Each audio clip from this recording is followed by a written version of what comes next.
Ang kagandahan sa electric pan na to, maliit lang siya. Saktong-sakto ito sa mga maliliit na space, kagaya ng mga boarding house o kaya sa bahay. Tamang-tama to siya. Yung problema kasi nito, ayaw siya mag-swing pero may power. So, hindi ma-spread yung kanyang hangin.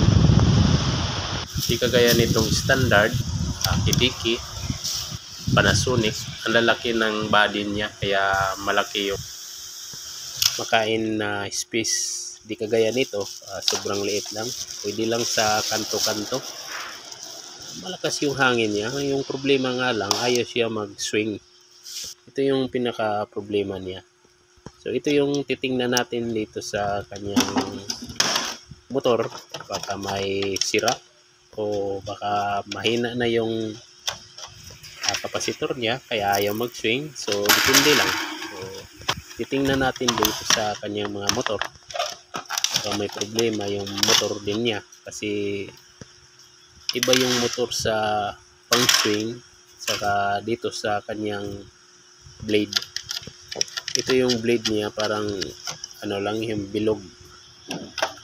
So madali lang to pagtanggal. Tanggalin mo lang tong screw na to. Pag maluwag na saka mo hugutin yung kanyang blade. Baka sakali maglinis din kayo. Ganito lang yung pagtanggal nito. So, madali lang. So kailangan natin din itong tanggalin yung pinakamotor niya. Baka ang problema niya doon sa kanyang motor. May isa pa kasi itong motor na maliit. So nasa ilalim. Ganito lang yung pag yung motor wala namang problema, umaandar siya. So dito tayo diretso agad sa kanyang problema. Tanggalin mo lang itong mga switch na wire box niya. Dito lahat nakakuha yung wire niya, pati yung kapasitor. So madali lang to. Kahit kayo kayang-kaya din. Sa pagtanggal naman ng kanyang motor, color coding, so hindi naman kayo mawawala. Madali lang. Kahit nga grade 1 kayang-kaya to eh. So i-check muna natin yung kanyang maliit na motor. Baka dito yung problema niya. Kasi ayaw mag-swing eh. Ito kasing motor na to, maliit lang siya. May coil ito na maliit. So once na naputol kasi yun, nagkakaproblema. So testingan muna natin yung continuity lang. Kung may palo pa ba siya. So wala na talaga siyang palo. Ayan na. Ulitin natin. Ayan na. Ibig sabihin, sira na talaga yung motor niya. Baka naputol o kaya nasunog. So mahirap din kasi ito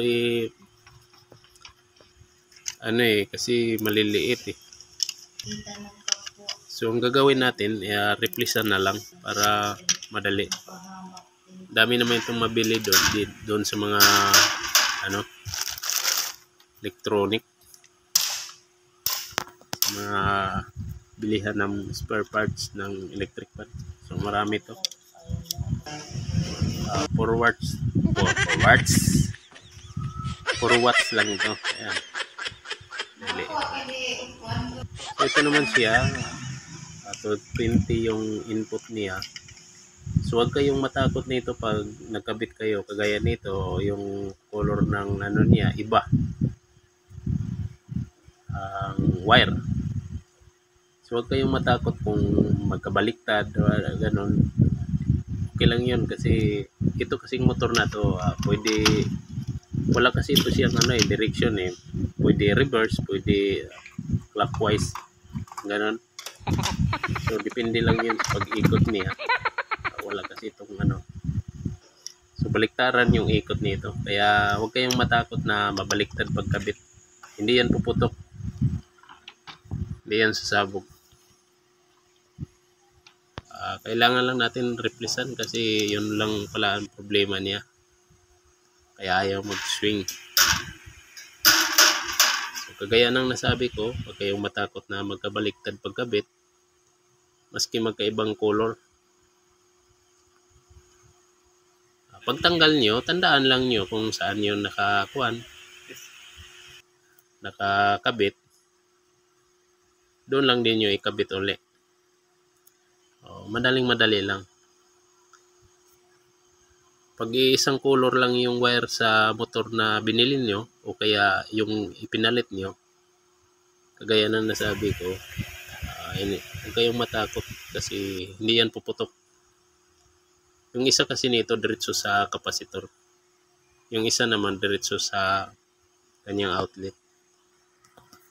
Sa motor. So madali lang pagpalit nyo. Ang electric pan na to, mas makuhan kasi ito siya nakatipid sa space. Pwede mo lang kasi ito siya ilagay sa mga gilid-gilid, sa mga kanto-kanto. Tapos pwede na siya ikuhan. Hindi kagaya ng sa kidiki. Ang laki ng makain ng space. Sobrang yun naman, maganda rin yung mga malalaki yung blade kasi nakukuhaan, lalo na pag malaki yung space nyo, okay din yun. Ito kasi siya, dinidisenyo lang to sa yung mga maliliit na space. Yung nag-opisina na gusto pang may extra hangin, so pwede lang ilagay niya din sa pinakagilid.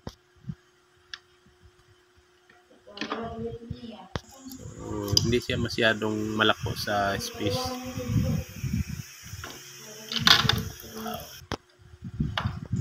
Mas maliit din yung niya, yung voltahe.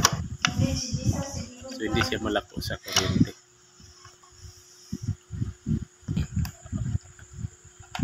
Pag ganito yung problema sa, halimbawa may ganito kayo, ganito ang problema, ayaw mag-swing, so dalawa lang yun, either yung bali tatlo ayaw na mag-swing, either yung kapasitor o kaya yung nakakabit sa motor, yung puti na maliit, baka naputol din, isa rin yun. Dali lang pagkabit nito uli sa kanyang blade. Ayan, may kwanto, pasiner, yung pinaka pasiner niya, bolt. So try nga natin isaksak, baka sakali hindi pa naman natin ito na-test pero 100% pag hindi talaga nag-swing, wala namang yung continuity yung motor niya na maliit. So 100% yun yung problema niya, kaya ayaw mag-swing. So titingnan natin kung umana ba yung ginawa natin. Sa motor walang problema, ayan, umana siya lahat, malakas pa kasi yung hangin. Dito tayo sa kanyang swing. Ito. Yan. Yan. Nag-swing na. So, ganyan lang kadali. Sana may natutunan na naman kayo ulit sa video ko. Sa ulitin.